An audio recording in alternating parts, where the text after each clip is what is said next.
Today we're going to look at XRP key dates for price increases. I know you're going to want to hear about that. Plus, there's a new David Schwartz interview that we're going to look at towards the end of the video. And so we know you're going to like today's video. Hey, at any point in time during this video, you're like, man, I love the content. Please hit the like and subscribe. We really thrive off of that. That really spreads the video out. We have a goal of 2,000. We'd like to get 2,000 likes on this video. So if you could help us with that, right now I proclaim it. Good luck. If you hit that thumbs up, good luck's headed your way. You'll be blessed, because whatsoever a man sows, that shall he also reap. So when you hit that thumbs up, we're going to pray blessings upon you anyway. But go ahead and hit that thumbs up for us. Also, here's a quick word about the Decent Wallet.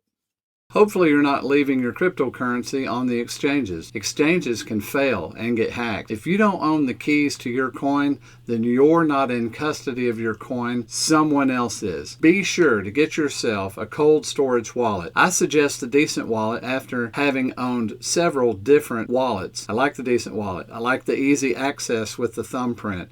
I love the features inside, how it Bluetooths with my phone and gives me a large screen. I also like how I can order two. I use one for a moon bag, coin I'm not going to touch for maybe years. I use the other one as just my regular wallet. You can order two for $219, that's $99 off. Or you can order one if you wish. When you order, your shipping is free if you live in the US, the UK, the EU, or Japan. Order one today. I think you'll be satisfied. To order now and get the discount, you can use the link that's appearing above my head.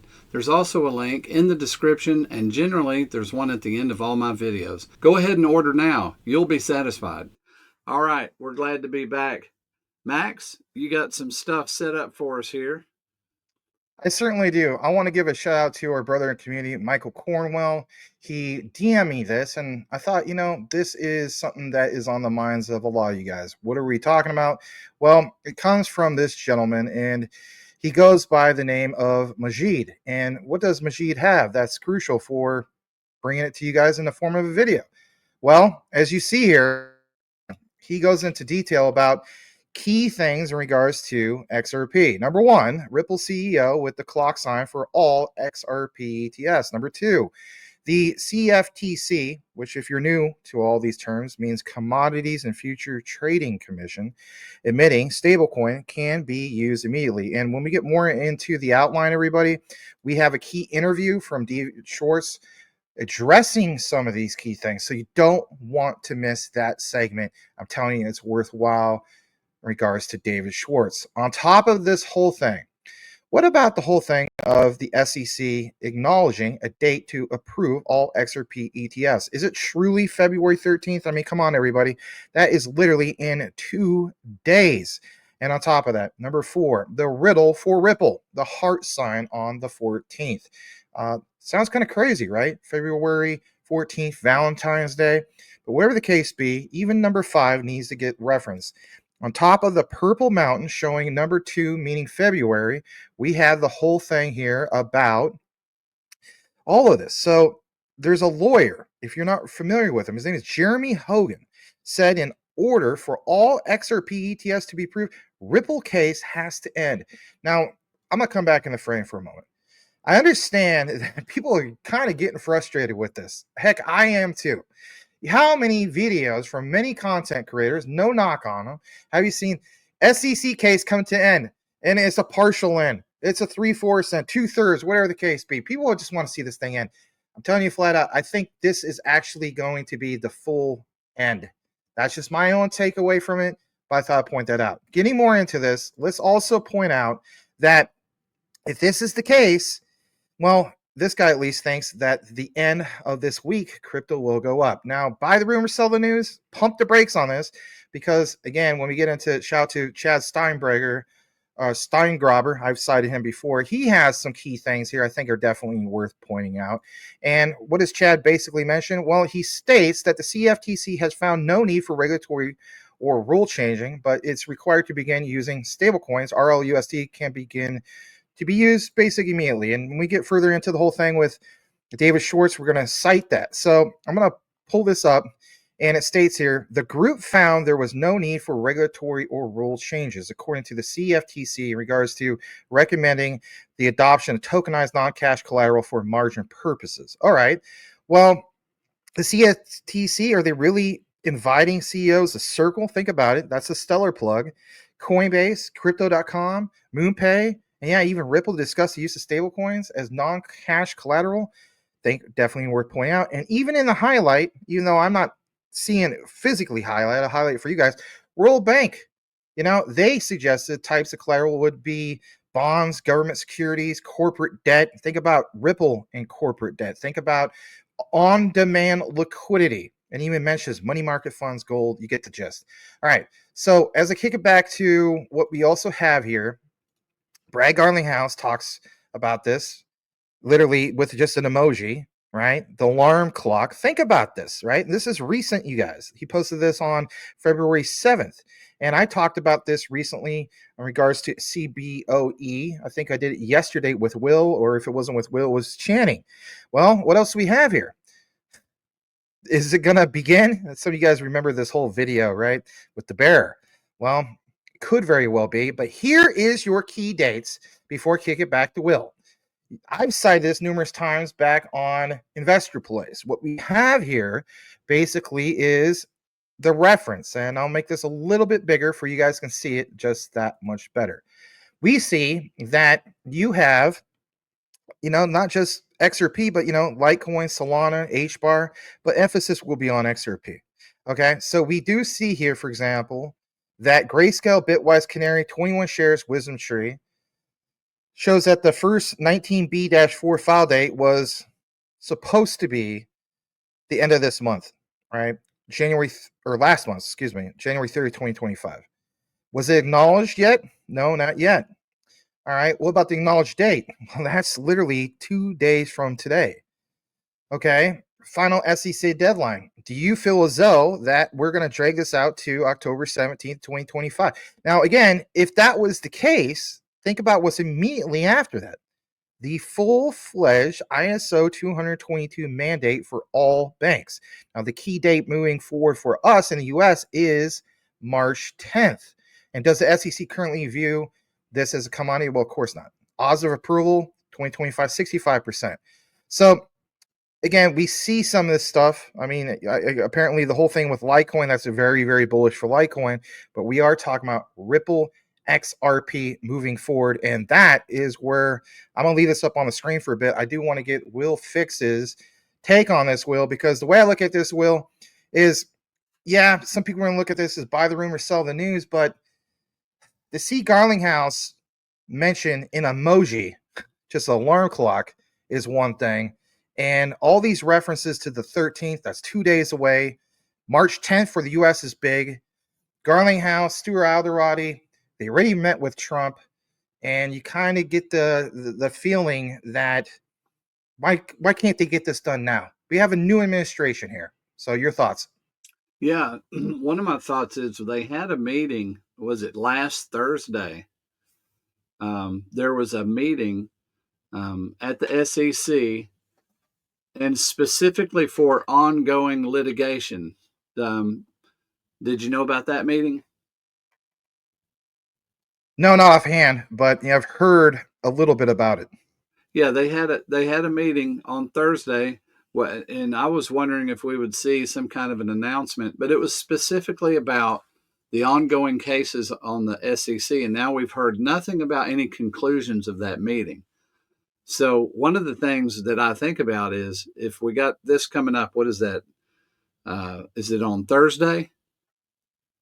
Yeah, basically, I mean, we're at Tuesday, so yeah, Thursday the 13th, day So before. Yeah. Thursday the 13th, he's got something that's going to be announced. Now he knows that they met about ongoing litigation, which would be, should we continue or not? It's very likely, Max, that this meeting, this announcement on Thursday, be about the case is concluded.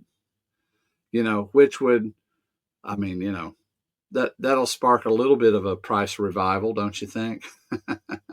But But that's my thought on this. And then to think of the other things, I just think I can't get through this year fast enough. There's so many dates going on. I have a personal belief that will be around $6 to $8 by summer, but if we get regulations passed, then all bets are off. I mean, it can be any price. I mean, it's just a matter of how much money comes in from mass adoption. But when I look at these dates, man, it's thrilling to me. Yeah, I think it's more than thrilling because, I mean, we have the whole thing of these ETFs. We talked about in a previous video. We also just recently, and this is coming out, I think I just released it on my channel. Your channel is a little bit later today, in regards to XRP US reserve asset. Now, some people are like, that's just speculative, but we actually have examples. There's so many people that watch our videos, obviously they click off. You can always tell when people click off, yeah, sometimes we have some of those engaging thumbnails, guys. We realize that. But at least we do our best to back it up with some real research. With that also said, just a reminder of key dates. So you guys see here, call it buy the rumor, sell the news. Hey, it is what it is. Things could happen. Things might not happen. But February 13th, March 10th, to me, should be something big. And it's not going to just affect, obviously, Ripple XRP. I would say all the X's. Anything ISO, your quants and some of these other particular ones, your Algorands, your IOTAs, your ADAs, right? So the other thing I want to get into, other than February 13th and March 10th and so on, again, is recognizing now a real date, November 22nd, 2025, with the full ISO 222 mandate, by the way. That means all banks, not just in the United States, all banks worldwide. The coexistence period with SWIFT coming to an end, where, ISO 222 is the standard moving forward, where, as Gilbert Verdin has mentioned, you need to adapt or you will get left behind. Now, let's jump into the next part of what we have, and that basically is this. And please, it's free. Smash a like if you haven't done so already. Let's kick it over to a brand new interview from the one and only David Schwartz. So what we have here is this event, new by the way. It was the CoinDesk Live at Ondo Summit. Now, I was listening to this earlier. I was telling Will, I was actually trying to get something in regards to Stellar, and I'm going to do a Stellar outline, and maybe I'll do it with Will if we have enough time. But what's going to state is, while I was looking for this stuff about Stellar, out of nowhere, guess who walks in and is interviewed? Yeah, David Schwartz. So this is roughly about 6 or 7 minutes. You want to listen to this. And from there, we have an example, a little documentary style video to summarize some key findings. But this is good stuff. So we're going to go ahead and play this. Check it out for yourself. And if anything, we'll come back here in just a moment. Thanks for being here, guys. We really do appreciate you. Here we go. It's tremendously exciting. I feel like we really are on the cusp of a mass institutional adoption, both of DeFi and of other blockchain technologies. I think this is also like one of the key obstacles to mass retail adoption. A lot of people in the space previously thought that retail adoption was like the big wave, but I think institutional adoption is a precursor. You have to connect to where people are. You have to go to where the value is.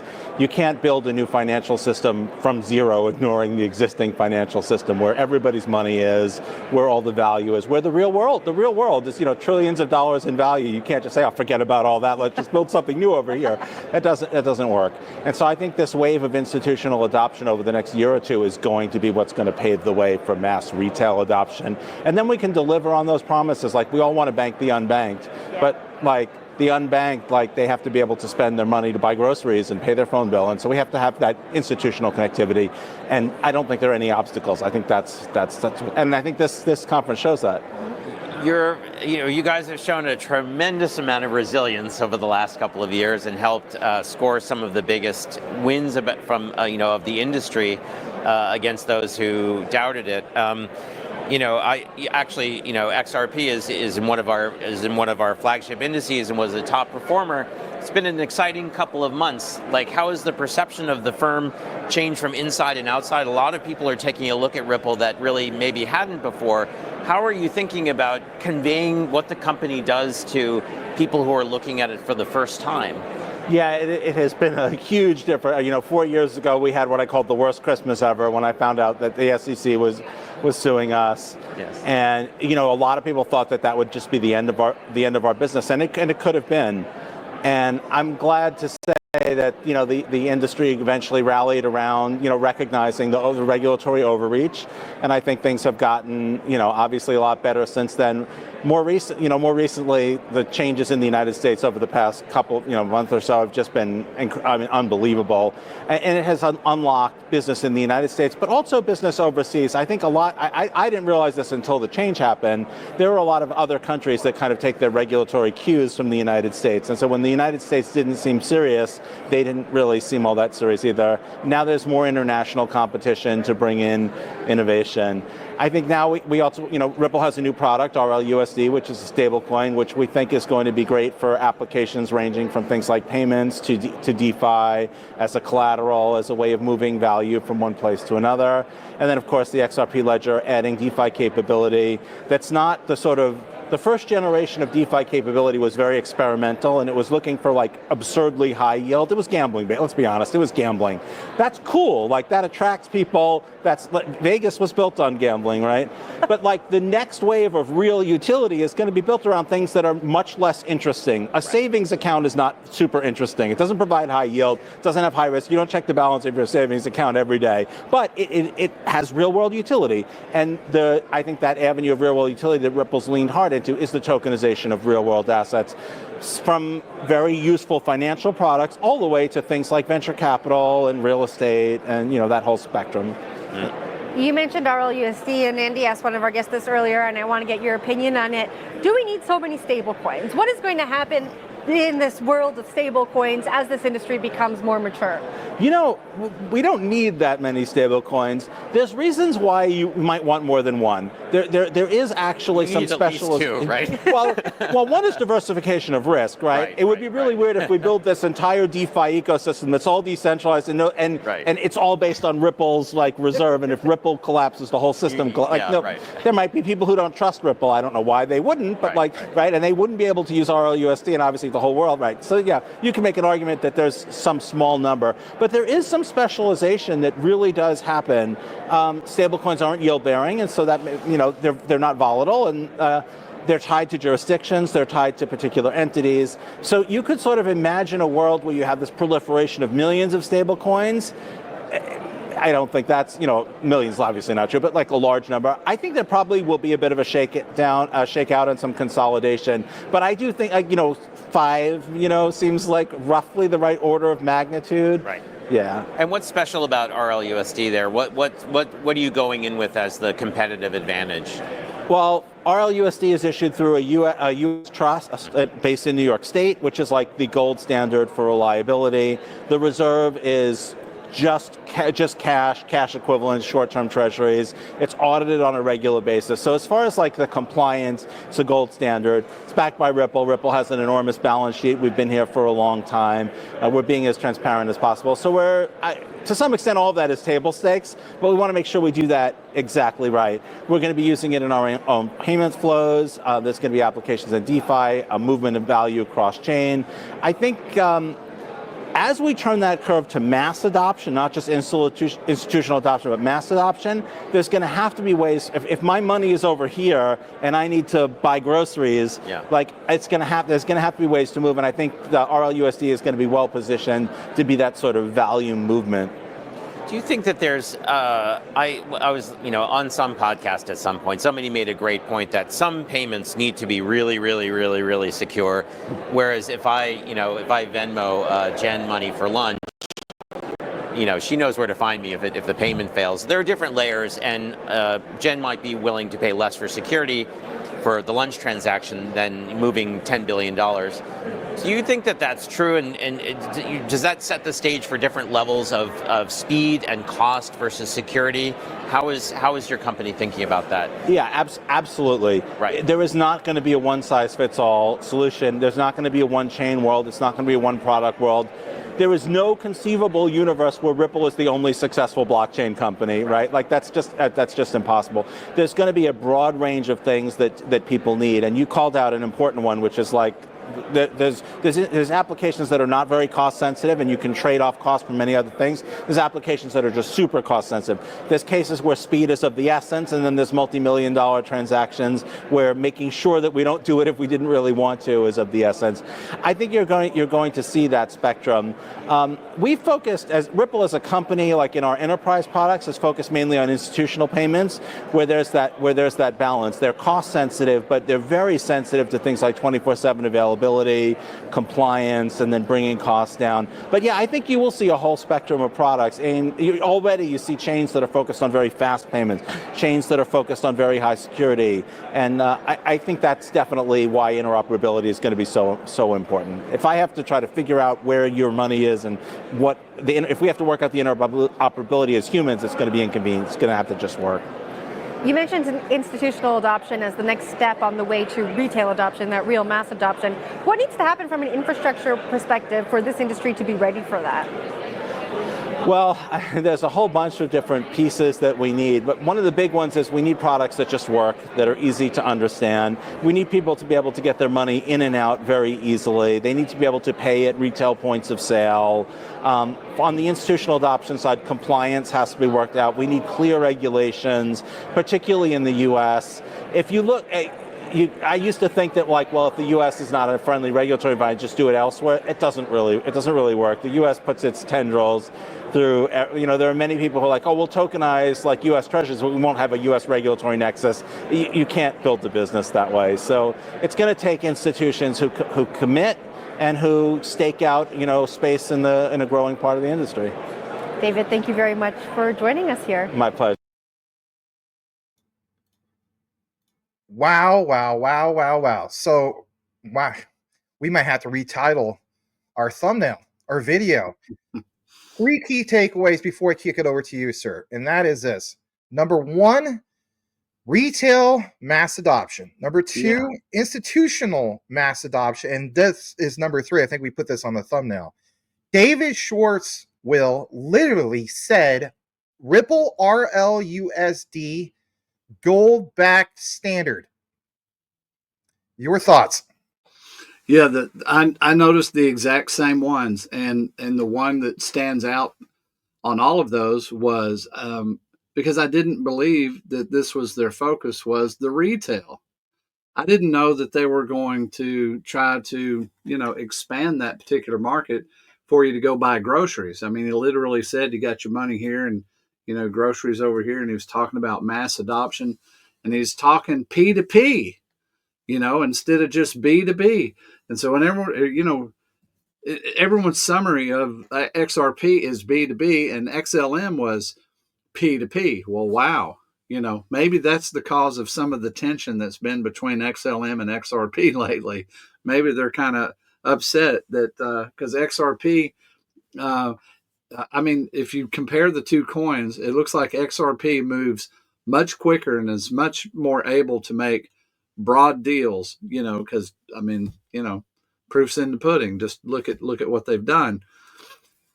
So as soon as he said that, because of the rumors that I've heard about Elon Musk choosing XRP, which I thought he would probably choose Doge or, some other thing, maybe even XLM, because he's kind of friends with, what's his name? Jed McCaleb. Yes. Yeah, they're both play with rockets, and like space. So, and it still could be XLM, but as soon as he said that came to mind. I'm like, wow, what if, right? But I didn't think XRP was going to look at the retail like that. Yeah, it's kind of shocking. I mean, let's face it, Stellar always stands out in that regard. And that's why I don't like being a maxi in anything. It's like I've done enough research with this.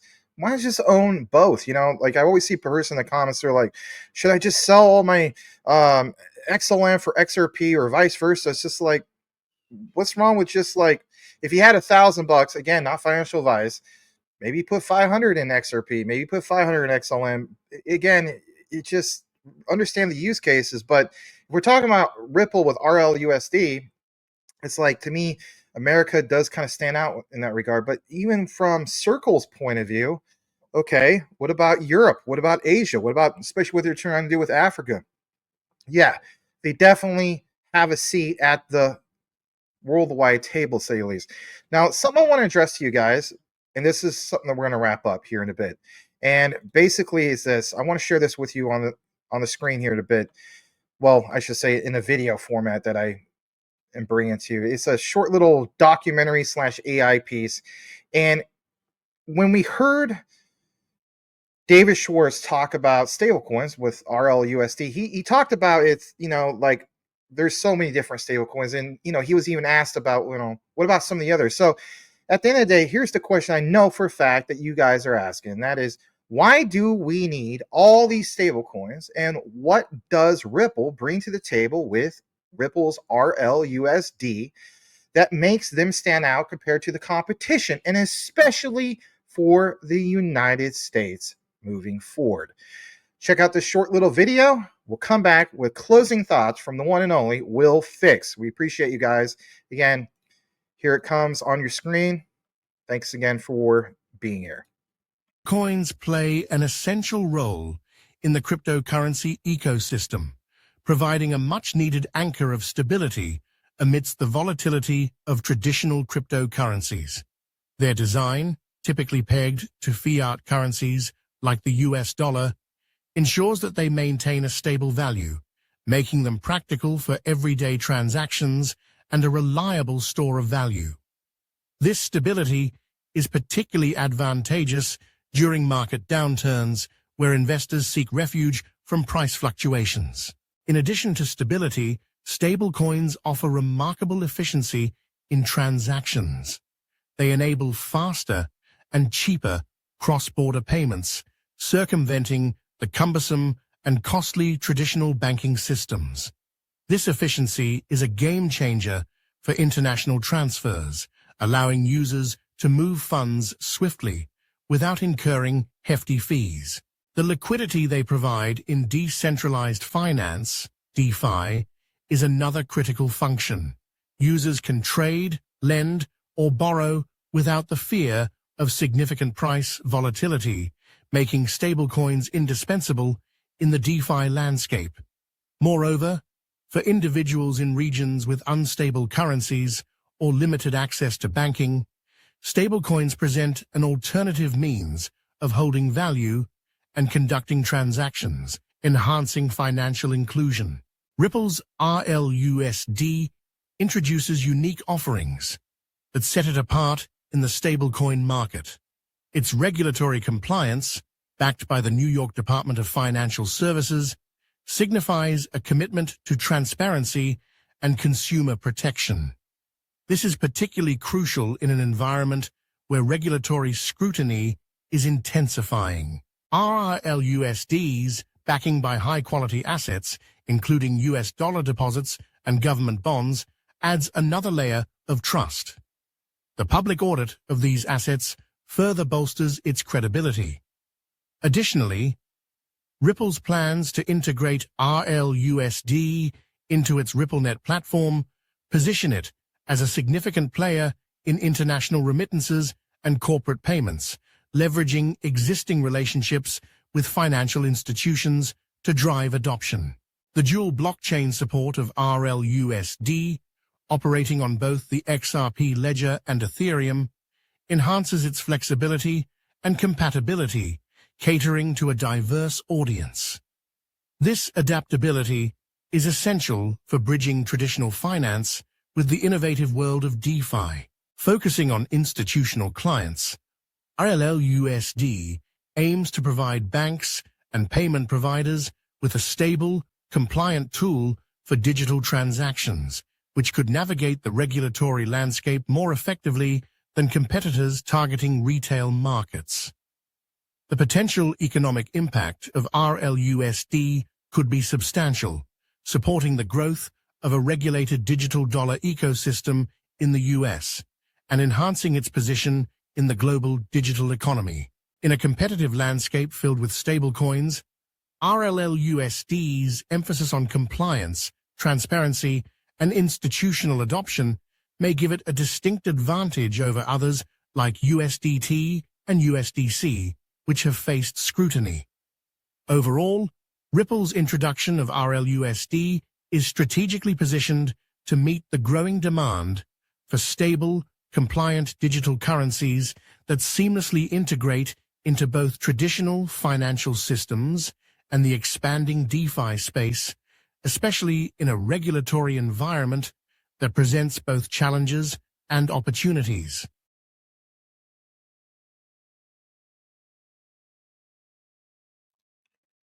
All Awesome. right.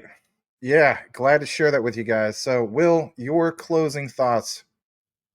Yeah, exactly. I like what your video is pointing out there. The to move value, to move RLUSD, is going to be very inexpensive, and people have different wallets. They have money, they have coins on different exchanges. That when they sell or they want to move, they have a couple choices. If it's especially if it's Ethereum, about high cost, especially Ethereum has such a cost, you can get really upset. How many of us have wanted to move coin or to sell coin right away, only to be jammed up to have to top off our Ethereum account? And the same thing when you're moving Ethereum. So converting, depending on how much funds you want to spend, you can convert certain coins over to a stable coin. And then that's very inexpensive to move value back and forth or to send value somewhere to purchase a coin. And then RLUSD offering exactly what the videos, bringing forward there is we can depend upon it. We can trust it. It's backed by securities. It's over collateralized. Exactly. Exactly. So yeah, great video. Well, thank you. And knowing that, I mean, come on, everybody. You heard it from the horse's mouth. David Schwartz, not just backed by securities, but backed by what? Backed by gold? That's crazy. That's awesome. And a lot of people were like saying, hey, you guys are full of it.